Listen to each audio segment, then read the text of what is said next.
हरियाणा में bond policy के विरोध का मसला अभी थमा नहीं है कि इस बीच रोहतक पीजीआई में नर्सिंग भर्ती डॉक्यूमेंट वेरिफिकेशन के दौरान हंगामे और मारपीट का मामला सामने आ गया है। दरअसल यहां पर आवेदकों की शिकायत पर आप के पूर्व प्रदेश अध्यक्ष नवीन जयहिंद पहुंचे थे।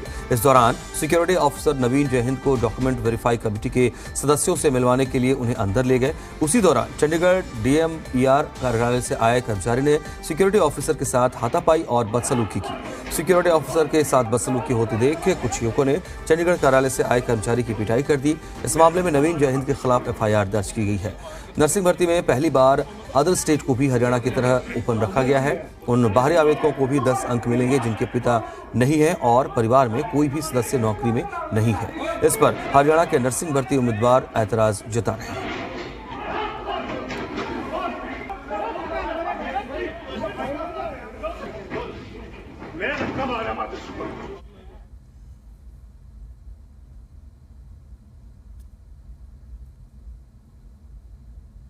उन्हें नौकरी मिल नहीं रही।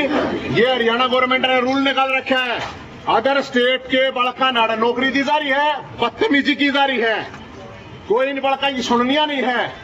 ये अड़े धक्के खाना रहे, इनकी काउंसलिंग चल रही है। ये रूल है, ये इस रूल में देख ले, इस रूल में लिख रखा है। ये देख ले, इस रूल में अगर हरियाणा का डोमिसाइल चल रहा जो सोशो इकोनॉमिक का डाटा है, हरियाणा का चल रहा रूल।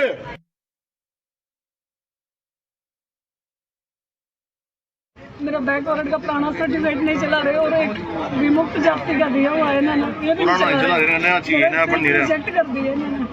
कोई टाइम वगैरह नहीं आपको? 2 दिन का टाइम दिया, 2 दिन में कहां से? 2 दिन में टाइम दिया बस। हरियाणा में एमबीबीएस बॉन्ड पॉलिसी का विरोध लगातार जारी है। करनाल के कल्पना चावला मेडिकल कॉलेज के छात्रों ने अब लघु सचिवालय के बाहर अनिश्चितकालीन धरना शुरू कर दिया है। हरियाणा के 4 मेडिकल कॉलेजों के एमबीबीएस छात्र बीते 44 दिनों से इस प्रदर्शन में शामिल हैं। प्रदर्शनकारी छात्रों ने आरोप लगाया, सरकार उनकी मांगों को लेकर बिल्कुल गंभीर नहीं है। छात्रों ने चेतावनी दी है कि अगर उनकी मांगें नहीं मानी गई तो उनका प्रदर्शन उग्र हो सकता है। 44वां दिन हो गया है। जो बच्चे पढ़ने के आदी हैं उन बच्चों को हड़ताल के ऊपर उतरे हुए 44 दिन हो गए हैं और फिर भी सरकार उनकी बातें, उनकी आवाज को दबाने का प्रयास करती है या सुनती ही नहीं है। तो अब कब तक ऐसे ही चलता रहेगा? एक ना एक दिन तो आकर और जनता के बीच में बैठना ही पड़ेगा, आम नागरिक बनकर।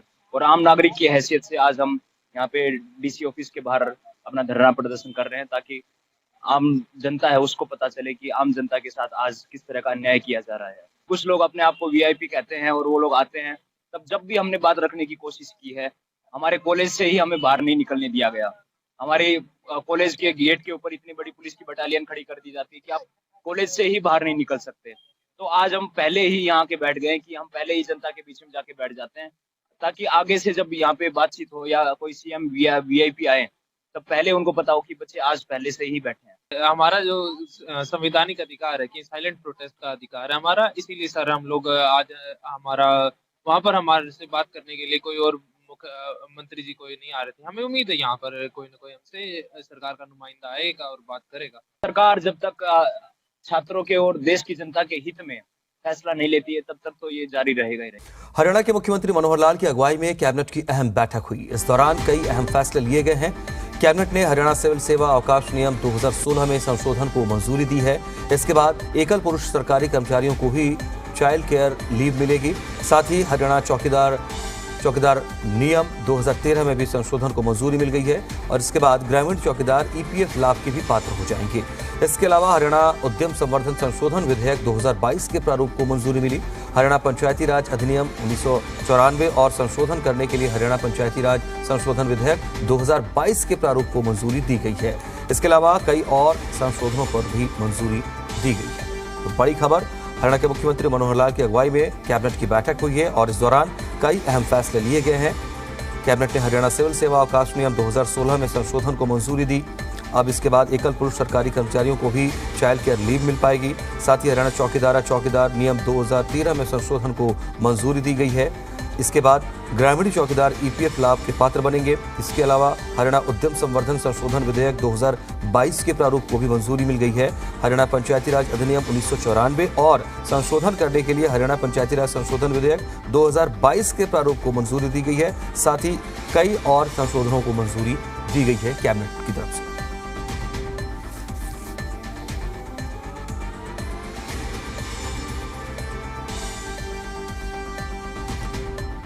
इस खबर पर और डिटेल देंगे हमारे साथ जी हरियाणा डिप्टी एडिटर विनोद लांबा जुड़ रहे हैं।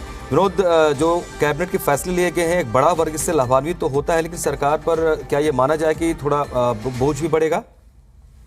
देखिए, कहीं ना कहीं जो विभागों का मर्जर है ये बड़ा महत्वपूर्ण था और लंबे समय से हरियाणा सरकार इसके प्रयास कर रही थी। ऊर्जा विभाग की बात की जाए तो निर्णय के अनुसार जब नवीन और नवीकरण ऊर्जा विभाग को भी विद्युत विभाग के साथ विलय किया गया और विभाग का नाम बदलकर जो बिजली विभाग होता था उसका नाम ऊर्जा विभाग किया गया, पावर मिनिस्ट्री जिसे कहा जाता था। सामाजिक न्याय अधिकारिता, अनुसूचित जाति, पिछड़ा वर्ग कल्याण और अंत्योदय विभाग, इसमें जो तमाम नाम बदलकर सामाजिक न्याय अधिकारिता, अनुसूचित जाति और पिछड़ा वर्ग कल्याण को भी विभाग का नाम दिया गया, उच्चतर शिक्षा विभाग। तो कहीं ना कहीं डिपार्टमेंट्स में जो फाइल चलती थी, जो आपने कहा कि लाभ क्या मिलेगा, सीधा और स्पष्ट कहीं ना कहीं जनता के लिहाज से, या जो ऑफिशियल्स की जो फाइल घूमा करती थी एक मंत्री से दूसरे मंत्री पर, वो चेंज है। हेरिटेज और पर्यटन विभाग में भी पुरातत्व और संग्रहालय विभाग का पर्यटन है। तो एक ही विभाग से संबंधित कामों को कहीं ना कहीं दो विभाग में जाना पड़ता था, दो अलग अलग मिनिस्ट्रीज के पास, अलग अलग मिनिस्टर्स के पास जाना पड़ता था। मूल सिद्धांत, मूल विचारधारा इसकी यही है। आप हमारे साथ बने हुए हैं, शुक्रिया इस खबर पर अपडेट के लिए आपका। और हरियाणा मंत्रिमंडल की बैठक में कई विभागों के विलय के प्रस्ताव को भी मंजूरी मिली है। कैबिनेट की बैठक में विभागों के कामकाज में बेहतर तालमेल लाने और कार्यप्रणाली को सुव्यवस्थित करने, प्रशासनिक दक्षता में सुधार और एक ही तरह के काम वाले कुछ विभागों का विलय पुनर्गठन करने का फैसला भी लिया गया है। निदेशालय, यूटिलिटीज और प्राधिकरण पहले की तरह काम करते रहेंगे। वरिष्ठता के कानूनी मुद्दों से बचने के लिए वर्तमान में किसी भी कर्मचारी कैडर का विलय नहीं किया जा रहा है। नवीन और नवकरणीय ऊर्जा विभाग को विद्युत विभाग के साथ विलय किया गया है। विभाग का नाम बदलकर ऊर्जा विभाग किया गया है। सामाजिक न्याय अधिकारिता, अनुसूचित जाति और पिछड़ा वर्ग कल्याण और अंत्योदय विभाग का विलय करने के बाद इनका नाम सामाजिक न्याय अधिकारिता, अनुसूचित जाति और पिछड़ा वर्ग कल्याण एवं अंत्योदय विभाग कर दिया गया है। उच्चतर शिक्षा विभाग और तकनीकी शिक्षा विभाग और विज्ञान एवं प्रौद्योगिकी विभाग का विलय एक सिंगल विभाग में किया गया है। इस विभाग का नाम उच्चतर शिक्षा विभाग किया गया है। पुरातत्व एवं संग्रहालय विभाग का पर्यटन विभाग में विलय हुआ है। इस विभाग का नाम बदलकर हेरिटेज और पर्यटन विभाग किया गया। साथ ही कई और विभागों का भी विलय किया गया है। तो बड़ी खबर है, कैबिनेट में आज कई बड़े फैसले लिए गए हैं, जहां एक तरफ कई विभागों के विलय के प्रस्ताव को मंजूरी मिली है, जिससे लोगों का कामकाज आसान होगा और विभागीय तौर पर जो कर्मचारी हैं उनकी भी परेशानी उलझने खत्म होंगी। वहीं जो और कुछ फैसले लिए गए हैं जिसमें कई संशोधनों को मंजूरी दी गई है, तो उससे बड़ा फायदा अन्य वर्गों को भी मिलेगा। जी हरियाणा डिप्टी एडिटर हमारे साथ विनोद लांबा बने हुए। विनोद, एक तो विभागों के विलय को लेकर आपने जानकारी साझा की कि इससे कैसे काम और आसान होगा और इसका लाभ कैसे मिलेगा न सिर्फ कर्मचारियों को बल्कि उससे विभाग से संबंधित लोगों को जो उस योजना का लाभ लेने आते हैं। लेकिन कुछ बड़े फैसले और लिए गए कैबिनेट की तरफ से, कई संशोधनों को मंजूरी दी गई है, उसमें भी कई वर्ग फायदे में रहेंगे, उनको भी लाभ हो सकता है। तो बड़ी खबर, हरियाणा के मुख्यमंत्री मनोहर लाल की अगुवाई में यह बैठक हुई है, जहां एक तरफ कई संशोधनों को मंजूरी मिली है, वहीं दूसरी तरफ कई विभागों के विलय को भी मंजूरी दी गई है। और कैबिनेट बैठक के बाद परिवहन मंत्री मूलचंद शर्मा ने कहा, बैठक में कई मुद्दों पर चर्चा हुई। इसमें उनके विभाग से जुड़े कई मुद्दे रखे गए। विभागों को मर्ज करने के मुद्दे पर उन्होंने कहा, इसके लिए पहले ही सभी मंत्रियों से बात की जा चुकी है, तो इसे लागू करने में कोई समस्या नहीं होनी चाहिए। वहीं इनेलो की 20 फरवरी से शुरू होने जा रही यात्रा को लेकर उन्होंने कहा, इनेलो नेताओं को यात्रा करनी चाहिए। वैसे भी यात्रा करना स्वास्थ्य के लिए अच्छा होता है और कभी कभी यात्रा पार्टी के लिए भी अच्छी होती है। साथ ही मूलचंद शर्मा ने कांग्रेस को लेकर कहा, उन्हें तो भारत जोड़ो यात्रा में कोई जोश नजर नहीं आता। कैबिनेट कई मुद्दे ऐसे थे, कहीं अपने मेरे ट्रांसपोर्ट का महकमा था जिसमें स्टेज कैरी बसों की थी और दूसरे अपने पंचायती विभाग का था। एक नहीं, कई ऐसे मुद्दे थे जो एजेंडा थे, दूसरे महकमों के थे, उन पर चर्चा हुई है।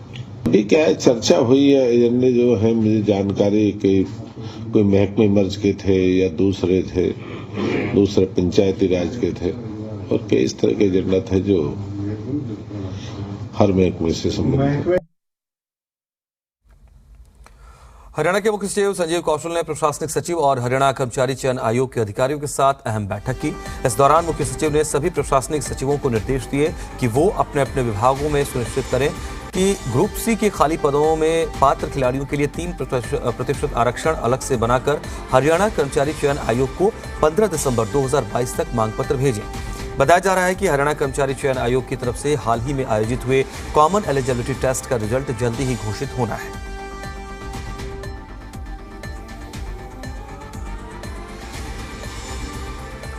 कांग्रेस सांसद राहुल गांधी की भारत जोड़ो यात्रा को सफल बनाने के लिए हरियाणा कांग्रेस ने कमर कस रखी है। हरियाणा में यात्रा की एंट्री से पहले तैयारियां चल रही हैं। इस बाबत राज्यसभा सांसद दीपेंद्र सिंह हुड्डा ने पुन्हाना विधानसभा के पिनगवा कस्बे में विधायक मोहम्मद इलियास के आवास पर पहुंचकर कांग्रेस कार्यकर्ताओं के साथ बैठक की। दीपेंद्र सिंह हुड्डा ने बताया कि 21 दिसंबर को राहुल गांधी की भारत जोड़ो यात्रा मुंडका बॉर्डर के जरिए राजस्थान से हरियाणा में प्रवेश करेगी। दीपेंद्र हुड्डा ने कार्यकर्ताओं से कहा, 2024 में राज्य में कांग्रेस की सरकार बनने पर मेवात में विकास कार्यों में तेजी लाई जाएगी। विकास का पहिया वहीं रुक गया जहां जब सरकार बदली और बीजेपी सरकार में मेवात में एक ईंट भी भीड़ की विकास की कोई एक परियोजना नहीं आई 8 साल में। जो हमारे समय के मंजूरशुदा प्रोजेक्ट है, ये रेल की लाइन हमारी मंजूरशुदा प्रोजेक्ट है, हमने केंद्र सरकार से मंजूर कराया उस समय। ये 4 लेन की सड़क, ये हमारे समय का प्रस्तावित प्रोजेक्ट है मंजूरशुदा। ये जो हमारी रीजनल सेंटर नगीना में, ये हमारे समय का मंजूरशुदा प्रोजेक्ट है। तो ना मंजूरशुदा प्रोजेक्ट ही नहीं करें, नए प्रोजेक्ट की दूसरी बात है। तो हम अपने ना सिर्फ सरकार के जो मंजूरशुदा प्रोजेक्ट रुके हुए हैं उनको पूरा कराएंगे, मगर और भी आगे लेके जाएंगे। हिसार में कैमरी रोड पर आरओबी के निर्माण कार्य की गुणवत्ता को लेकर सवाल उठ रहे हैं। दरअसल जनवरी में आरओबी को आम जनता को सौंपने की तैयारी है, लेकिन इससे ठीक पहले रेलवे ओवरब्रिज पर 3 गड्ढे बन गए हैं। मामले की जांच की गई तो पता चला पुल के नीचे से जा रही पेयजल लाइन को शिफ्ट ही नहीं किया गया था। हालांकि अब विभाग ने पानी की सप्लाई लाइन को ही शिफ्ट करना शुरू किया है, साथ ही गड्ढों को भी भर दिया गया है। लोक निर्माण विभाग के अधिकारी का दावा है आरओबी को लेकर कोई तकनीकी दिक्कत नहीं है, लेकिन लोग पुल के निर्माण कार्य में लापरवाही बरते जाने की बात कह रहे हैं। हरियाणा में सरकारी पैसे का दुरुपयोग किस तरह से होता है और किस तरह से नए नए प्रोजेक्ट्स भी एक तरह से धराशायी होने लगते हैं, उसकी तस्वीरें हम आपको इस रिपोर्ट में दिखाएंगे। फिलहाल मैं हिसार के कैमरी रोड पर मौजूद हूं। यहां पर आपको एक पुल की तस्वीर दिखाते हैं। इस आरओबी की अगर बात करी जाए तो करीबन 40 करोड़ रुपए की लागत से ये आरओबी बनाया जा रहा था। 2020 से इस प्रोजेक्ट पर काम शुरू हुआ था और कुछ दिन बाद जो है ये एक तरह से हैंडओवर किया जाना था, मसलन इस पुल का आगाज हो जाना था।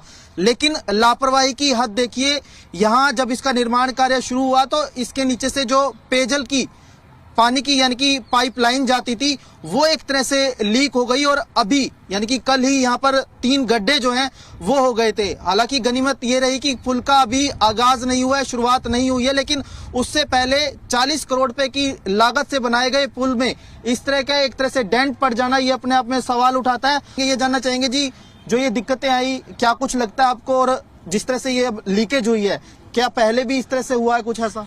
ऐसे चीफ इंजीनियर एक्शन आए थे चंडीगढ़ से यहाँ मौका देखने के लिए, ये पुल टेढ़े के लिए, और हमें वो दिखाया था। उस टाइम ये चीफ इंजीनियर को भी दिखाया गया है कि ये पुल के नीचे जो है ना पाइल जो बनाई जा रही है उसके नीचे ये पुल दबाया, वो पाइपलाइन दबाई जा रही है। हमने कहा इसको निकाला जाए, नहीं तो पुल थोथा रह जाएगा और ये जितना आपका पैसा लगा सारा वेस्ट जाएगा। परंतु उन्होंने भी ये बात हमारी नहीं मानी। हम आज भी सरकार से मांग कर रहे हैं, उस अधिकारी के खिलाफ भी कार्रवाई होनी चाहिए। ये सबसे ज्यादा प्रशासन की लापरवाही है। ये गड्ढे तो अभी अभी भरे गए हैं, 2 दिन पहले ही अपने यहाँ पे जो पाइप अंदर जो पुल के अंदर दबी हुई थी उसमें लीकेज हुई है और बहुत सारा पानी जो निकल के कॉलोनी के अंदर चला गया। 2 दिन से लगातार लीकेज हुई है। यहाँ लगभग 5 फीट गहरे गड्ढे हो गए थे इनमें और ये पुल कभी भी बैठ सकता है, टूट सकता है। तो ये गवर्नमेंट की बहुत बड़ी लापरवाही है इसमें। नहीं, ये हो तो गया, ये गलती हुआ है। एक तो पाइपलाइन टूट गई तो लोगों को पेयजल नहीं मिल रहा है, एक वो पानी जो है ना इसको पुल को नुकसान पहुंचा गया। तो ना तो पुल की कोई मजबूती का कोई हिसाब हुआ और ना पानी सप्लाई वाला भी कोई काम हुआ। दोनों ऐसी चीजें होगी कि दोनों में दिक्कत आ गई। ये दोनों डिपार्टमेंटों की बहुत बड़ी लापरवाही हुई है। ये हादसा तो बाद में भी हो सकता था, कभी ये पानी के लीकेज के कारण इतनी बड़ी बात हुई है। कल को व्हीकल निकलते तब भी तो ये हादसा हो जाए, जान माल का नुकसान कौन भरेगा। संतुष्टि तो चलो अब इन्होंने शुरू किया है, लेकिन ये जो पहले ही पुल बनने से पहले ही शिफ्ट करना था। अभी अंडरपास के अंदर से अभी देखोगे आप तो पाइपलाइन अभी लगी हुई है, अंडरपास उनकी वजह से ही नहीं चल पा रहा, वरना तैयार है। और एक इसके जो आसपास साइड के जो बरसाती नाले हैं वो बीच में रोक दिया गया है। आज एक तरफ तो आधा बनाया गया, आधे को छोड़ ही दिया गया है। और एक तरफ रेलवे लाइन, एक तरफ नहर है, तो पानी उसका कहाँ निकलेगा। वाटर हार्वेस्टिंग बिल्कुल उन्होंने नहीं की है। वो नाले भर जाएंगे पानी के तो कॉलोनियों के अंदर पानी जाएगा, नाले सड़ते रहेंगे। मतलब उसके सीएम विंडो हमने इस बात के लिए डाला, लेकिन अभी कोई कार्रवाई नहीं हुई इस मामले पे। कैंपस राजेंद्र कुमार के साथ रोहित कुमार, जी मीडिया हिसार। तो हिसार के कैबरी रोड का यह मसला है। आरओबी का निर्माण और उसकी गुणवत्ता को लेकर उठ गए सवाल। दरअसल आम जनता को सौंपने की तैयारी भी चल रही थी इसे जनवरी में, लेकिन उससे पहले यहां निरीक्षण जब किया गया तो उसमें 2-3 गड्ढे निकल आए हैं। और जब इसकी जानकारी जुटाई गई कि आखिर ये किसकी वजह क्या हो सकती है, तो उसमें ये बात समझ में आई कि जो पानी का पेयजल आपूर्ति के लिए जो नीचे लाइन शिफ्ट है उसको शिफ्ट ही नहीं किया गया था, और इस वजह से वो अचानक से पानी का फ्लो बढ़ा और सड़क के ऊपर, यानी जो ये आरओबी तैयार किया गया उसके ऊपर 3 गड्ढे बनने शुरू हो गए। हालांकि आनन फानन में इन गड्ढों को फिर से भरा गया है। इसके बाद विभाग की तरफ से जो पेयजल लाइन है उसको शिफ्ट करने की कवायद शुरू हुई। हालांकि अब यह कहा जा रहा है कि पानी की लाइन को भी शिफ्ट कर दिया गया है और गड्ढों को भी भर दिया गया है, लेकिन सवाल उठना लाजमी है क्योंकि लोक निर्माण विभाग के अधिकारी ये दावा करते रहे पहले भी कि किसी तरह की कोई तकनीकी दिक्कत नहीं है, और वो दावा एक बार फिर किया जा रहा है कि जो भी दिक्कतें आई थी उस सबको ठीक कर दिया गया है। जो पानी का लाइन है उसको भी शिफ्ट कर दिया गया है, गड्ढे जो बनाए थे उसको भी भर दिया गया है। और अब ये दावा किया जा रहा है कि जिस जनवरी में जो समय तय किया गया है कि इसको जनता को सौंपा जाएगा या इसको हैंडओवर कर दिया जाएगा, वो कर दिया जाएगा। लेकिन सवाल लोग अब भी उठा रहे हैं। इसमें फुल स्विंग पे काम चल रहा है हमारा, और इसको जो है 26 जनवरी से पहले की प्लानिंग है कि इससे पहले पूरा करके और जो है पब्लिक के लिए इसको रेडी कर दें और इसका जो है विधिवत तरीके से उद्घाटन करा के, तो उसके लिए अभी काम करते हुए जो कोई पुरानी पाइपलाइन थी वो जो है कहीं से लीक होके तो वो पानी फैल गया था, जिसके कारण, लेकिन वो अब रेक्टिफाई करा दी गई है, वो लाइन ही शिफ्ट करा दी गई है। तो हिसार में नवनिर्मित पुल पर उद्घाटन से पहले ही टूटी सड़क को लेकर कांग्रेस विधायक किरण चौधरी ने हरियाणा सरकार को निशाने पर लिया। किरण चौधरी ने ट्वीट करके लिखा, हिसार में कैमरी रोड पर नवनिर्मित पुल पर बने होल ने उद्घाटन से पहले ही गठबंधन सरकार के विकास की पोल खोल दी है। भ्रष्टाचार, अव्यवस्था और अनदेखी का पर्याय बन चुके ये बनने से पहले टूटने वाले सड़कें और पुल दुर्घटना परोस रहे हैं।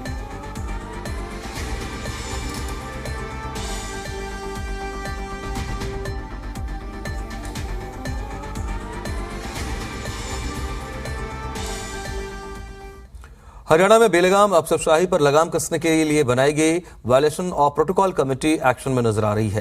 विधानसभा अध्यक्ष ज्ञानचंद गुप्ता ने विधानसभा सत्र के अलावा विधायकों को ये छूट दी थी कि वो किसी भी विभाग से जुड़े 3 सवाल हर महीने पूछ सकते हैं। इनका जवाब संबंधित विभाग को हर हाल में 21 दिन के अंदर देना होगा। इसी के तहत कई विधायकों ने अलग अलग विभागों से सवाल पूछे थे, लेकिन 3 महीने बीत जाने और 2 बार नोटिस के बाद भी अधिकारियों ने इन सवालों के जवाब देना मुनासिब नहीं समझा। अब वायलेंस ऑफ प्रोटोकॉल कमेटी 3 विभागीय मुख्य सचिवों को नोटिस जारी कर तलब करने जा रही है। कमेटी के चेयरमैन असीम गोयल ने बताया, ऐसे अधिकारियों के साथ कमेटी सख्ती से पेश आएगी जो विधायकों और विधानसभा की गरिमा नहीं रख रहे हैं।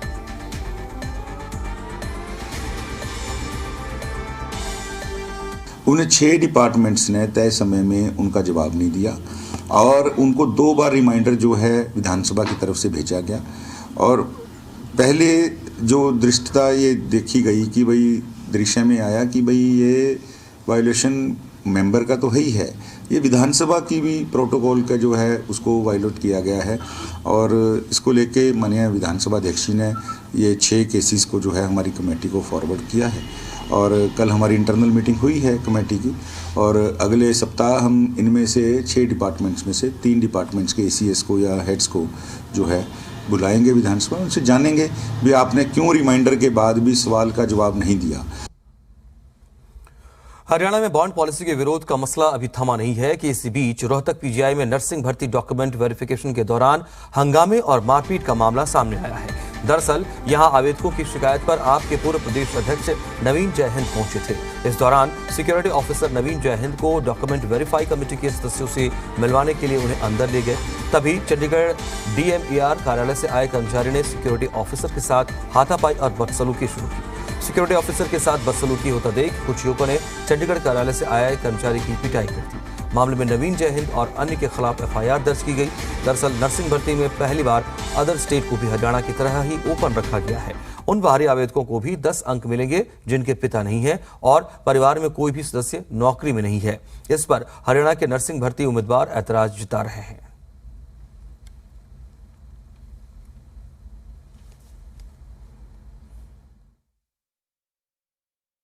उन्हें नौकरी मिल नहीं रही, ये हरियाणा गवर्नमेंट ने रूल निकाल रखा है। अदर स्टेट के बड़का नाड़ा नौकरी दी जा रही है, बदतमीजी की जा रही है, कोई नहीं बड़का की सुननिया नहीं है। ये अड़े धक्के खान ला रहे, इनकी काउंसलिंग चल रही है। ये रूल है, ये इस रूल में देख ले, इस रूल में लिख रखा है, ये देख ले। इस रूल में अगर हरियाणा का डोमिसाइल चल लगा जो सोशो इकोनॉमी का डाटा है, हरियाणा का चल लगा रूल। मेरा बैक वारंट का पुराना सर्टिफिकेट नहीं चला रहे और एक विमुक्त जाति का दिया हुआ है इन्होंने, ये भी रिजेक्ट कर दिया इन्होंने। कोई टाइम वगैरह नहीं आपको? 2 दिन का टाइम दिया, 2 दिन में कहां से 2 दिन में टाइम दिया बस। हरियाणा में MABS बॉन्ड पॉलिसी का विरोध जारी है। करनाल के कल्पना चावला मेडिकल कॉलेज के छात्रों ने लघु सचिवालय के बाहर अनिश्चितकालीन धरना शुरू कर दिया है। हरियाणा के 4 मेडिकल कॉलेजों के MABS छात्र पिछले 44 दिनों से प्रदर्शन कर रहे हैं। प्रदर्शनकारी छात्रों ने आरोप लगाया सरकार उनकी मांगों को लेकर गंभीर नहीं है। छात्रों ने चेतावनी दी अगर उनकी मांगें नहीं मानी गई तो उनका प्रदर्शन उग्र हो सकता है।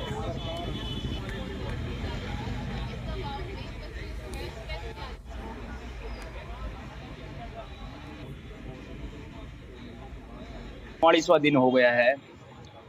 जो बच्चे पढ़ने के आदी हैं उन बच्चों को हड़ताल के ऊपर उतरे हुए 44 दिन हो गए हैं और फिर भी सरकार उनकी बातें, उनकी आवाज को दबाने का प्रयास करती है या सुनती ही नहीं है। तो अब कब तक ऐसे ही चलता रहेगा? एक ना एक दिन तो आकर और जनता के बीच में बैठना ही पड़ेगा आम नागरिक बनकर। और आम नागरिक की हैसियत से आज हम यहाँ पे DC ऑफिस के बाहर अपना धरना प्रदर्शन कर रहे हैं ताकि आम जनता है उसको पता चले कि आम जनता के साथ आज किस तरह का अन्याय किया जा रहा है। कुछ लोग अपने आप को VIP कहते हैं और वो लोग आते हैं, तब जब भी हमने बात रखने की कोशिश की है हमारे कॉलेज से ही हमें बाहर नहीं निकलने दिया गया। हमारे कॉलेज के गेट के ऊपर इतनी बड़ी पुलिस की बटालियन खड़ी कर दी जाती है कि आप कॉलेज से ही बाहर नहीं निकल सकते। तो आज हम पहले ही यहाँ के बैठ गए कि हम पहले ही जनता के बीच में जाके बैठ जाते हैं ताकि आगे से जब यहाँ पे बातचीत हो या कोई CM VIP आए तब पहले उनको पता हो कि बच्चे आज पहले से ही बैठे हैं। हमारा जो संवैधानिक अधिकार है कि साइलेंट प्रोटेस्ट का अधिकार है हमारा, इसीलिए सर हम लोग आज हमारा वहाँ पर हमारे से बात करने के लिए कोई और मुख्यमंत्री जी कोई नहीं आ रहे थे। हमें उम्मीद है यहाँ पर कोई ना कोई हमसे सरकार का नुमाइंदा आएगा और बात करेगा। सरकार जब तक छात्रों के और देश की जनता के हित में फैसला नहीं लेती है तब तक तो ये जारी रहेगा ही रहेगा। पानीपत में प्रॉपर्टी ID बनवाना लोगों के लिए भारी परेशानी का सबब बन गया है। पानीपत नगर निगम में कई लोग प्रॉपर्टी ID के लिए महीनों चक्कर काट रहे हैं। परेशान लोगों का आरोप है कि काम के एवज में उनसे रिश्वत मांगी जाती है। इस मामले में senior deputy mayor Dushyant Bhatt ने कहा कोई भी नई व्यवस्था लागू होती है लोगों को असुविधा का सामना तो करना पड़ता है, लेकिन ये व्यवस्था भविष्य में लोगों के लिए लाभदायक ही सिद्ध होगी। सीनियर डिप्टी मेयर ने कहा अधिकारियों और क्लर्क की छुट्टी और तबादले के चलते लोगों को परेशानी हो रही है। उन्होंने भरोसा दिया जल्दी ही कमिश्नर क्लर्क कार्यालय में आकर लोगों की समस्याओं का समाधान करेंगे। हरियाणा सरकार के द्वारा जब से पूरे प्रदेश में प्रॉपर्टी ID कानून लागू किया है तब से आम जनता बेहाल है। अगर हम पानीपत की बात करें तो पिछले कई महीनों से लोग निगम के चक्कर काट रहे हैं लेकिन प्रॉपर्टी ID नहीं बन रही। इस टाइम मौजूदा निगम कार्यालय में आप देख सकते हैं काफी लोग यहाँ मौजूद हैं, खड़े हैं, प्रॉपर्टी ID बनने का इंतजार कर रहे हैं लेकिन काफी चक्कर काटने के बावजूद भी समस्या का समाधान नहीं हो रहा है। आप किस लिए आए, क्या समस्या? सर प्रॉपर्टी ID बनवानी है, 4 बार रिजेक्ट हो चुकी है, आज 5वीं बार ऑब्जेक्शन लगाया था 5 दिसंबर को और वो अभी तक इन्होंने फाइल निकाली नहीं कंप्यूटर से। तो आगे काम कैसे चलेगा सर? कितने महीने हो गए आपको? मेरे को सर 5 महीनों में चक्कर काटते हैं यहाँ पे। सर आपको कितने महीने हो गए यहाँ चक्कर काटते होते हैं? 10 महीने। क्या करवाने हैं? प्रॉपर्टी आईडी बनवाए हैं। क्या कहते हैं? कहते क्या हो, हर बार ना इशू बता देते हैं कि आपकी फाइल यहाँ नहीं है, आप बिल निकलवाओ, वहाँ से पता करो कि वहाँ से वो करो। 500 रुपया भी निकलवाए के लगवा दिए, लेकिन फिर भी नहीं मिल पा रही है। देखिए बिल्कुल लोग पिछले 10 महीने से चक्कर काट रहे हैं, लेकिन प्रॉपर्टी आईडी नहीं बन रही है। आलम अब यह है कि पानीपत में कोई भी अधिकारी यहाँ मौजूद नहीं है, अगर कोई है तो सीट पर नहीं बैठता है, जिसकी वजह से लोगों के काम रुके पड़े हैं।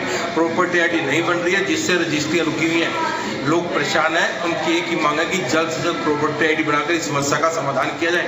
राकेश बियाना, जी मीडिया, पानीपत। है वो ठीक कराने के लिए एप्लीकेशन दी थी 23/11 को। यहाँ पे रिसीविंग भी है हमारे पास बकायदा। ये लोग कह रहे हैं हमारे पास कोई एप्लीकेशन नहीं आई हुई, ना उसका कोई अभी तक जवाब है। इनके इतने हालात खराब है, बेमतलब का टैक्स बनाते हैं, वहाँ जाके देखते नहीं प्रॉपर्टी क्या बनी हुई है क्या नहीं, अंधाधुंध टैक्स बना रखा है। महीने हो गए धक्के खाते हुए, कभी अफसर नहीं है जी, अफसर है तो वो काम नहीं कर रहा है जी, उसकी ज्वाइनिंग नहीं है जी। अब इस चक्कर को लेके अब हम 15-20 दिन हो गए हैं, रोज सुबह यहाँ आते हैं, दोपहर तक धक्के खा के चले जाते हैं, कोई सुनवाई नहीं है, ना कोई आगे आता है। और ये लगा लीजिए इसके चक्कर में रजिस्ट्री नहीं हो रही है, हमने कोई और काम भी करना हो तो नहीं हो पा रहा हमारा। क्या कहते हैं ये लोग? कुछ नहीं, ये कहते हैं ये फाइल है जी आपकी इतनी तारीख को यहाँ से चलेगी, आगे चले जाओ, ये लेवल 1 है, ये लेवल 2 है। एक फाइल को करने के लिए 10 अफसरों के साइन कराने पड़ेंगे, जगह जगह जाओ, और 10 अफसरों को हम इकट्ठा मिल ही नहीं सकते। लगभग 1.5 से 2 महीने हो गए हमारे को प्रॉपर्टी आईडी के लिए धक्के खा रहे हैं। प्रॉपर्टी आईडी पहले कोई और अफसर था, अब नया अफसर आ गया तो वो अभी सीट पे नहीं है। ज्वाइनिंग हो गई है लेकिन वो सीट पे नहीं है। वो कब सीट पे आएंगे, कब हमारा काम होगा, कब प्रॉपर्टी आईडी बनेगी, कब हमारी रजिस्ट्रियाँ होंगी। अब हम सुबह सब अपना काम धंधे छोड़ के यहाँ पे आके धक्के खा रहे हैं, ये कोई तरीका नहीं है। प्रॉपर्टी आईडी को लेकर ये स्वाभाविक है कि जब कोई नया एक्सपेरिमेंट होता है, नया प्रयोग में कोई चीज लाई जाती है और पब्लिक इंटरेस्ट में उस चीज को लाया जाता है, तो कई बार परेशानियां आती हैं। कई बार डाटा मतलब गलत फीड हो जाता है। इस तरह की व्यवस्थाएं हुई हैं, हम इसमें बिल्कुल इनकार नहीं करते, लेकिन इस व्यवस्था को ठीक करने की जिम्मेवारी भी हमारी है और हम इसको मतलब डे बाय डे और बेहतर तरीके के साथ इसको ठीक कर रहे हैं। अब एक नया नोटिफिकेशन भी आने वाला है, जिसके लिए माननीय मंत्री जी से भी और अन्य उच्च अधिकारियों से भी इस बारे में बातचीत हुई है। हिसार के लाधड़ी रोड प्लाजा पर किसानों का धरना बुधवार को भी जारी रहा। किसानों ने तीसरे दिन भी टोल को फ्री रखा। इसे लेकर टोल प्रशासन और पुलिस प्रशासन की 3 बैठकें भी हुई, लेकिन बेनतीजा रही। ऐसे में अब किसानों की कमेटी ने मांगे मानने के लिए गुरुवार 12 बजे तक का अल्टीमेटम दे दिया है। आपको बता दें 3 दिन पहले टोल को लेकर किसान नेता संदीप धिरणवास और टोल कर्मियों के बीच विवाद हुआ था। दोनों पक्षों ने एक दूसरे पर आरोप लगाते हुए केस दर्ज कराए। किसानों का कहना है केस झूठा दर्ज करवाया गया, जबकि टोल कर्मी किसान नेता पर आरोप लगा रहे हैं। प्रदर्शनकारी किसानों की मांग है किसान नेता संदीप धिरणवास पर दर्ज मुकदमा खारिज किया जाए। आज प्रशासन से तीसरे दौर की भी वार्ता विफल रही। जो आज 3 दौर की मीटिंग हुई प्रशासन से, प्रशासन ने कल 12 बजे तक का टाइम दिया है। अब तक 3 आदमी गिरफ्तारी बता रहे हैं प्रशासन वाले। जब तक उनसे गिरफ्तारियां नहीं होंगी, केस रद्द नहीं होगा, टोल फ्री रहेगा।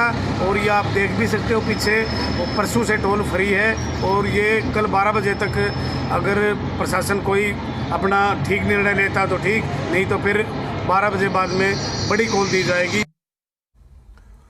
यमुनानगर में 4 राइस मिल मालिकों पर 2560 क्विंटल सरकारी धन को खुर्द-बुर्द करने का आरोप लगा है। सीएम फ्लाइंग दस्ते की रेड के दौरान हुई फिजिकल वेरिफिकेशन में इस गड़बड़झाले का खुलासा हुआ। सीएम फ्लाइंग दस्ते ने टीम जब पहुंची तो वहां जिला खाद्य आपूर्ति नियंत्रक और हैफेड की टीम के साथ मिलकर फिजिकल वेरिफिकेशन की। इस दौरान वरुण एग्रोफूड में 400 quintal, Kaushalya Devi rice mill में 290 क्विंटल, राघव एग्रोफूड में 890 क्विंटल और हरे कृष्णा राइस मिल में 980 क्विंटल सरकारी धान कम पाई गई। चारों राइस मिल मालिकों पर 58,30,000 रुपए की रिकवरी डाली गई है। अगर तय समय में रिकवरी की राशि जमा नहीं कराई जाती है तो चारों ही राइस मिल मालिकों के खिलाफ मुकदमा भी दर्ज किया जाएगा।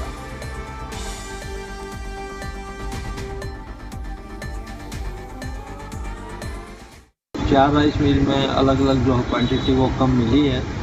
तो जो फूड एंड सप्लाई डिपार्टमेंट के पास राइस मिल है हरे कृष्णा, उसमें 980 क्विंटल की शॉर्टफॉल मिला है। तो पार्टी को जो हमने नोटिस जारी कर दिया, वो जो हमारी MSP की जो पेमेंट बनती है और प्लस में इंटरेस्ट और प्लस में जो है मार्केट फीस वगैरह सारा लगा के और हमने लगभग 22 लाख रुपए के करीब उसको नोटिस जारी कर दिया कि 22 लाख रुपए हमारे जमा कराओगे, तो हमारे हद में वो पैसे जमा करा देंगे। कुरुक्षेत्र स्वास्थ्य विभाग और पुलिस ने लिंग जांच गिरोह का भंडाफोड़ किया है। गिरोह की 2 महिला सदस्य 22,000 की नकदी सहित टीम के हत्थे चढ़े। सिविल सर्जन डॉक्टर सुखबीर महला ने बताया, लाडवा क्षेत्र के आशा वर्कर और सूचना इनको लेकर मिली थी कि इलाके में लिंग जांच गिरोह सक्रिय है। इसी के आधार पर जाल बिछाया गया और आरोपियों को धर दबोचा गया। वहीं पुलिस उपाधीक्षक ने कहा कि आरोपियों को बख्शा नहीं जाएगा, उनका पूरा नेटवर्क खंगाला जाएगा।